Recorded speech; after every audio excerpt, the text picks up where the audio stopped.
Okay, we're going to get going. So a couple of quick opening statements here.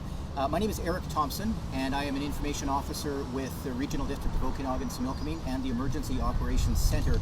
Thank you for coming. We really appreciate you helping get the word out to residents about what has been happening with the Christie Mountain wildfire. This will be just a short news conference, and what we're going to do is we'll have a couple of quick opening statements. So we'll have the Chair of the Regional District of Okanagan, Similkameen, Carla Kazakovich, and then we'll have the Mayor of the City of Penticton, John Vasilaki, and then Donnie Van Dyke is joining us as well. He's the City Manager with the City of Penticton.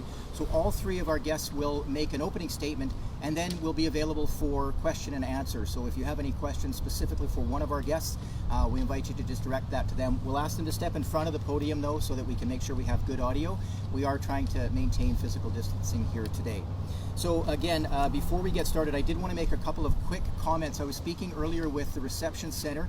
Our emergency support services volunteers have done an amazing job, and if anyone watching is going to the evacuation reception center, or if you are on an evacuation alert, it's important that you check the City of Penticton website and the RDOS websites to find the latest information. That's where you'll find any new information.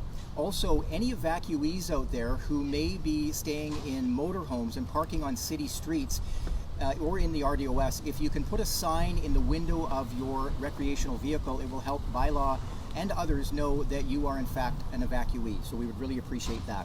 And with that, I will ask our chair, Carla Kazakovich, to say a few words. Good afternoon, everyone. I'd like to first thank the media for being with us this afternoon for this very important information session. As you are aware, yesterday afternoon at approximately 4:30 p.m., I issued an evacuation order for 319 properties in the electoral area D, and it was specifically for Heritage Hills above Skaha Lake, and those folks are still under an evacuation order. And further on into the evening last night around 9 p.m., we did issue an alert within the Area D section of Upper Carmi for about 116 properties, as well as the Skaha Bluffs Provincial Park area. I will let Mayor Vasilaki or CAO Van Dyke speak to the evacuations in the City of Penticton area. I do understand, we all understand how stressful this is for our residents that have been evacuated, as well as the folks that are on alert, waiting to be evacuated, possibly at a moment's notice. It is a stressful time. I did connect this morning with Electoral Area D Director Ron Oberick. He is one of the evacuees, so not only does he represent the area of Heritage Hills, but he has been evacuated with his wife from their home. And he is doing well and has been communicating with his citizens, who are all handling the situation extremely well.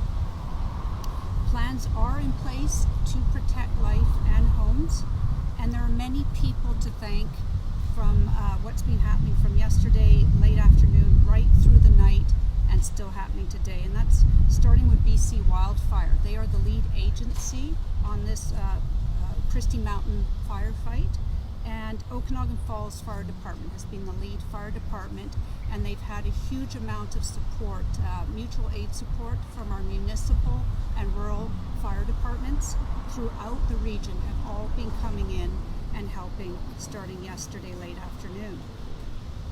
Our emergency operations staff of both the regional district and the City of Penticton have been working tirelessly on this fight, and our volunteers with emergency support services. And of course the media. To all of you, I'd like to thank you for helping us get out timely messages to the public. And to finalize things today, or to conclude, I'd like to thank the public. The public is doing a great job in responding to our messaging, and that's been in particular to stay clear of the affected areas, Heritage Hills, East Side Road, and in particular Skaha Lake. Boaters have been doing a great job of staying clear so that the bombers can come in and pick up water to fight this fire. So thank you very much, and I am available for questions after we hear from the City of Penticton. All right, so at this point we're going to bring in the Mayor of the City of Penticton, John Vasilaki.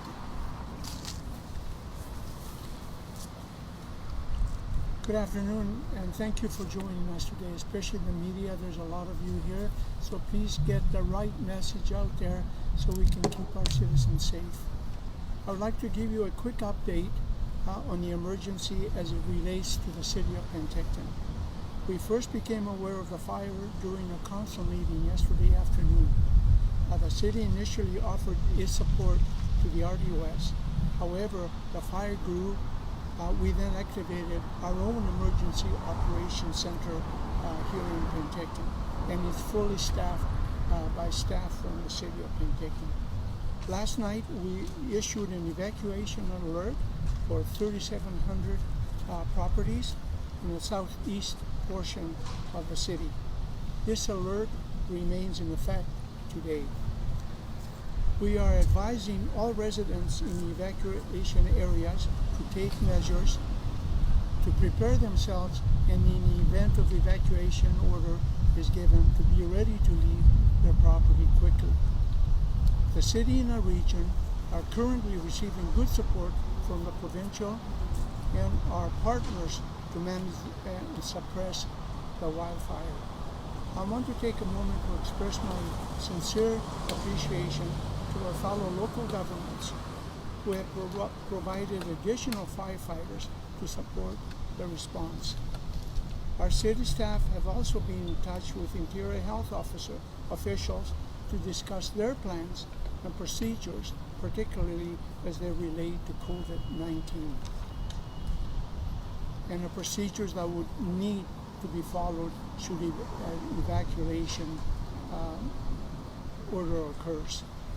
There are currently no reports of lost properties within Penticton. Structure protection remains key priority at this time. I understand that wildfires can be very worrisome and upsetting. I want to reassure citizens of the caliber of the response and the support the citizens of Penticton and area are receiving. I visited the Emergency Support Service this morning and empathized greatly with the citizens affected. My own home is on evacuation alert, and I was very, very surprised, and it gave me a warm feeling in my tummy to see so many South Okanagan and Similkameen not only officials but people that came out to help at the center and make the folks there feel safe and to take care of their needs. I encourage to do their part to stay safe and support the response. If you are in the evacuation area, follow the instructions that have been provided to you. Make sure to stay informed. We encourage our citizens to check the city's website for updates, and they're updated by the hour. So please make sure you're up to date with the information. Information about the status of the wildfire can be also be found at the BC Wildfire Service website. And if you are at Skaha Lake and a boater at the lake, please avoid boating in any portion of the lake where the earth tankers are refilling. Again, I'd like to express my sympathy for all those people that are in this situation at the present time, and to make sure that they please stay safe, and to make sure that they're ready to evacuate at a moment's notice, so that they can save all those memories that I'm sure they've collected over the years. Thank you very much. And now I'd like to bring forward my CAO with further information on the city of Penticton. Thank you.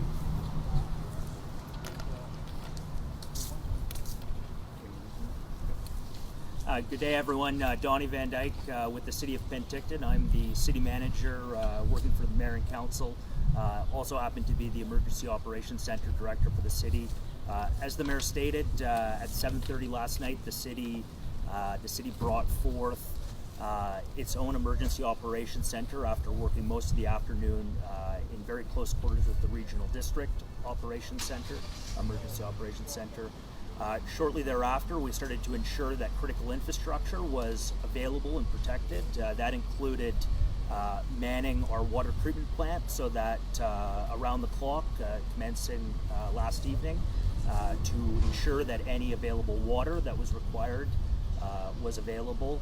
Within the evacuation alert is our public works yards, our electrical department yards, Fire Hall 2, as well as our water treatment plant. The city is currently working through plans and contingencies to ensure that critical infrastructure remains protected. In addition to that, we have a responsibility to provide information to the almost 3,700 property owners in that neighborhood that are under evacuation alert. So our communications team is using all avenues, and thank you to the media, as mentioned by the mayor and chair earlier. So I can tell you that the city is fully stood up its emergency operations center. We remain at alert. We are currently planning for evacuation planning should the alert become an order. So that involves everything from route planning to ensuring transportation logistics to ensuring the appropriate reception centers and housing of possible folks if the alert were to become an order.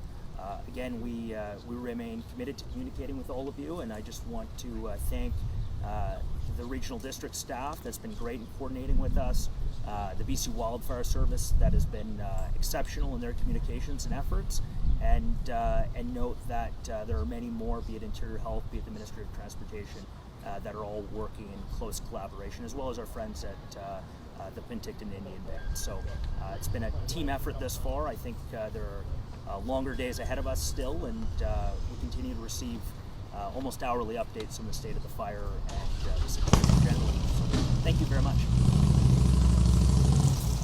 All right, before we get into our question and answer session, I just want to make sure that everyone has the audio that they need and the shot that they need, as I see a few people moving microphones around.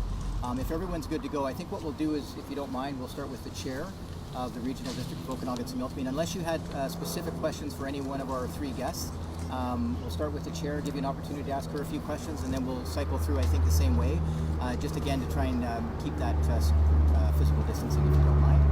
So we'll just wait for that airplane and this microphone, and we'll be good to go. Thank you for your patience. Thank you, Eric. Yes, go ahead. Carl, what's the status on the on losses at Heritage Hills? I understand there was at least one building loss. At this time, unfortunately, we're not able to confirm if a loss has occurred or not. Everybody can move up.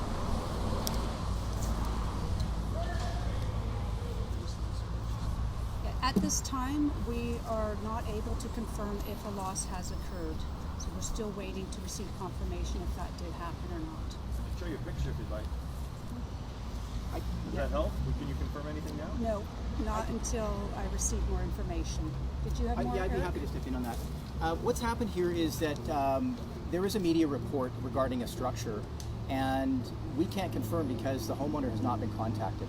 So we're not at the RDOS, because we're the local government, we're not in a position to share information about a situation involving a homeowner when the homeowner themselves don't know. It's unfortunate that information is in the media. I'm not really sure what we can say about that, other than that at this point we're not prepared to confirm that, and it's mostly because that homeowner is not aware of that situation. Puts us in a difficult position, but it's not something that the RDOS at this time can comment on. So what's the process here in letting the homeowner know, and do you have a timeline for when they will be told? We do have a timeline. The homeowner is trying to be we're trying to contact the homeowner right now, probably I'm told within the next hour or two.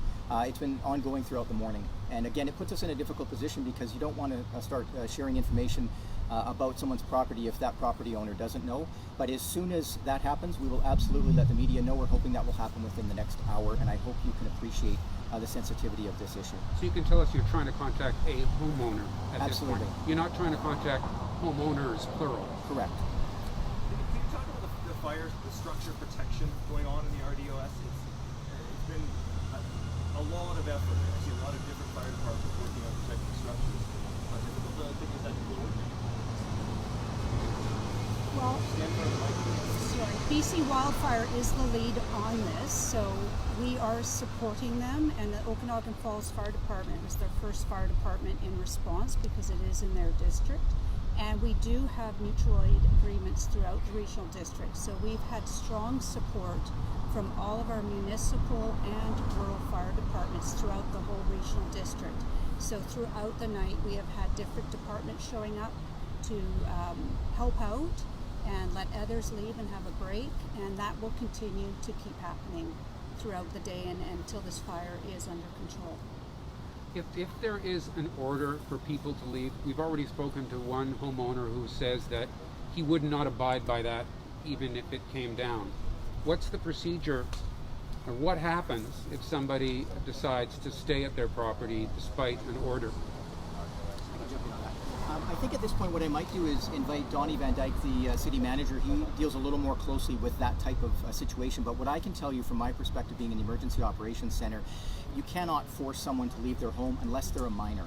And if someone chooses to do that, it's really unfortunate because it can put emergency personnel in danger. But Donnie, did you want to comment? No, I think that's basically what you can say is that it is so much better if people can cooperate if they're asked to leave and leave their property. It's totally understandable why someone wouldn't want to leave their home when there is a fire approaching, but it's really about life safety. That's the most important thing, and that's why when these evacuation alerts are in place, it's so important for people to prepare. And if that means your precious mementos and other things like that, then you need to take them to safety. Now is the time to do that. But more importantly, your family and also your family pets. Now is the time to make sure you have a plan for your family and your pets so that you don't have a situation where someone's knocking on the door and you're saying, I'm not ready to go.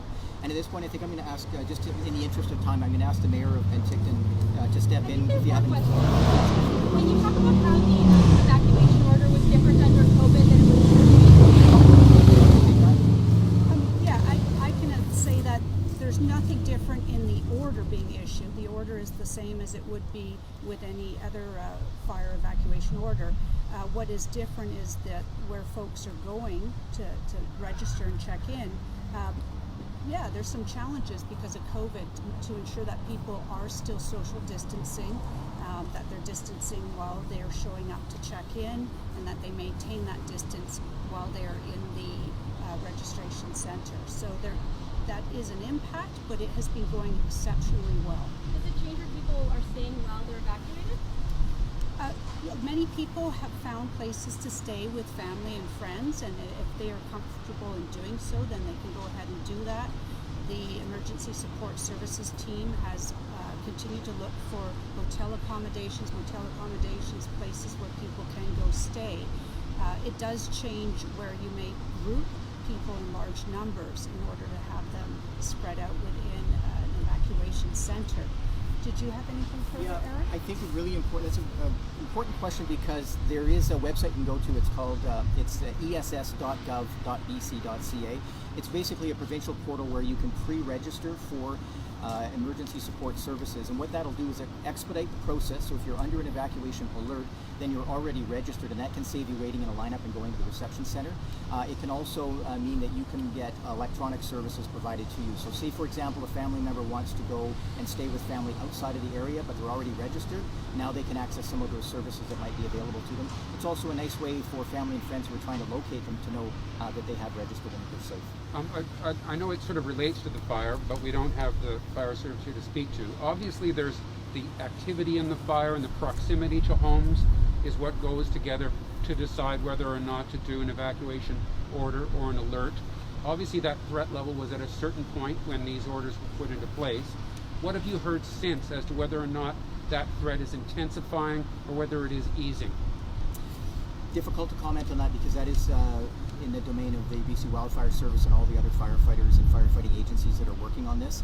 We're hearing reports just like you are from some residents who are concerned. Earlier, the chair mentioned Director Ron Oberick, who is from Area D and is on evacuation order, and he said to me earlier today he saw a fire quite close to homes and it made him concerned.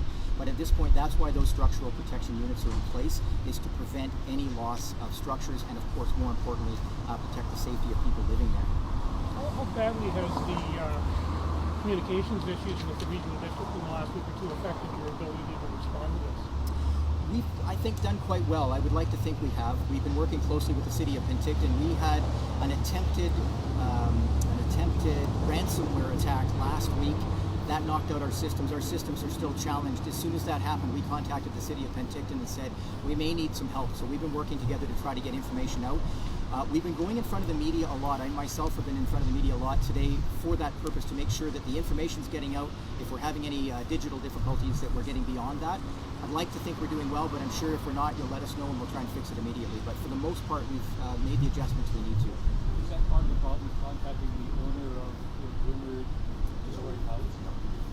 And while the elected officials and staff did lose access to their emails, and we still don't have that resolved, we do have emails that have been activated. We have shared them with media in information releases. Those are working, and that's how we have been able to communicate with our staff and fellow area directors and municipal directors. So we are able to communicate and send out all the information at any moment of the day to them. I am going to call up Mayor Vasilaki so he has some time to answer some questions. Is the regional district aware of any evacuees that are under isolation for COVID?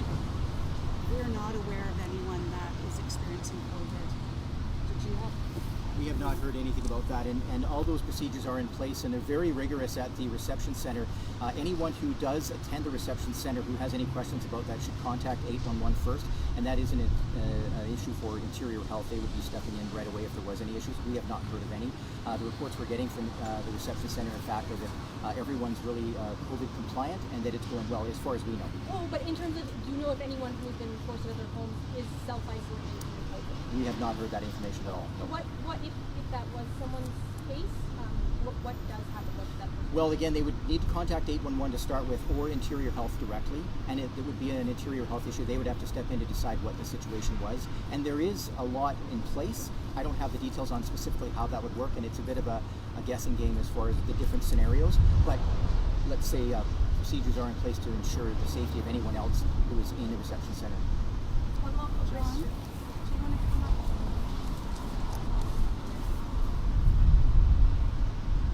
Hi.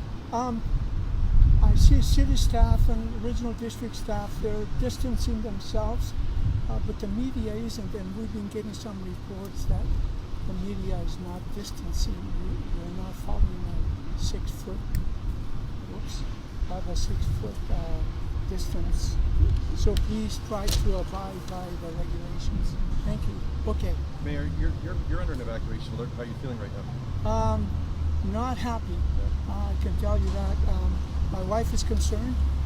51 years of history in our family, because that's how long we've been married, is in our home, and it'll take a lot more than a day to pack it in a truck and take it away in case anything happens. I've heard from a few armchair firefighters this morning who are saying, why aren't there more planes in the air tankers? Are you hearing complaints about that? Are you concerned? Are you happy with the response, what you see so far? No, none at all. I'm very pleased with the way that the BC Fire Service is running their end of the show, along with our own people within the city of Penticton and the regional district. They're all cooperating very, very well and getting the best job they can get put together in place. This might be better for the EOC director, but hypothetically speaking, if there was a mass evacuation, 3,700 properties, what do? Do they go north? Do they go south? Where do they go?